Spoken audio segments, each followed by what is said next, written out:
Hello guys, വെറുതെ ഇരുന്നപ്പോൾ നമ്മുടെ മനസ്സിലൊരു പൂതി ഒരു ഫ്രഞ്ച് ഫ്രൈസ് ഉണ്ടാക്കിയാലോ. അപ്പം ഇന്നലെ ഉപ്പി പറ്റിച്ച് വെച്ച കിഴങ്ങ് ഞാൻ ഫ്രിഡ്ജിൽ ഇരിക്കുന്ന കണ്ടു. ഗൈസ്, അത് വലിയൊരു അപരാധമായി. ഇനി ഞാൻ ഫ്രഞ്ച് ഫ്രൈസ് അപരാധം പറഞ്ഞു തരാം നിങ്ങൾക്ക്.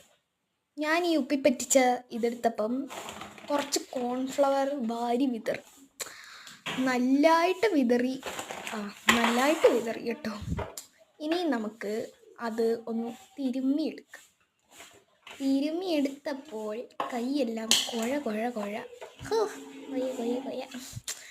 പിന്നെ നമ്മൾ തിരുമ്മിയെടുത്തു.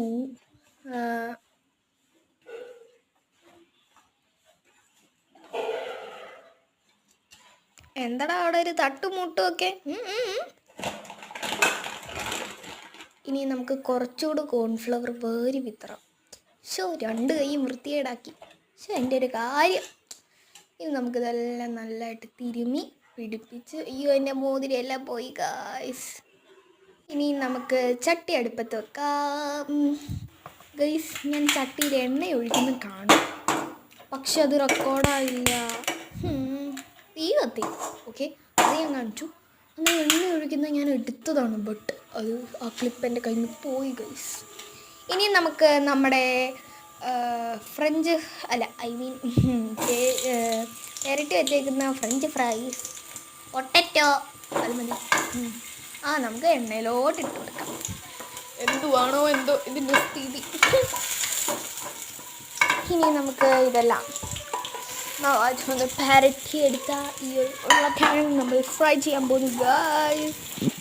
ഏതൊക്കെ ആംഗ്രിയിൽ നിന്നാണ് ഞാൻ എടുക്കുന്നു എന്താന്ന് ഇടയിൽ.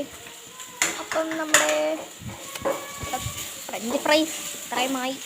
ഇനി നമുക്ക് ഇളക്കി കൊടുക്കാം ഗൈസ്.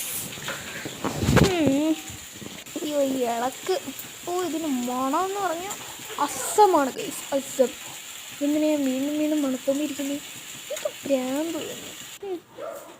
ഇനിയും നമ്മളിത് പാത്രത്തിലോട്ട് സെർവ് ചെയ്തപ്പം ഒരുമാതിരി ഉരുളക്കിഴങ്ങ് പോലെ ഇരിക്കുന്നു. ആ ഉരുളക്കിഴങ്ങ് തന്നെ വൈകിട്ടത്തേക്ക് ചോറിന് കൂട്ടാനായില്ല. അയ്യോ കൈപൊള്ളി.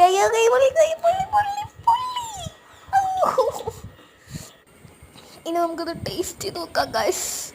ഉരുളക്കിഴങ്ങിൻ്റെ അതേ ഇത് ഉമ്മ.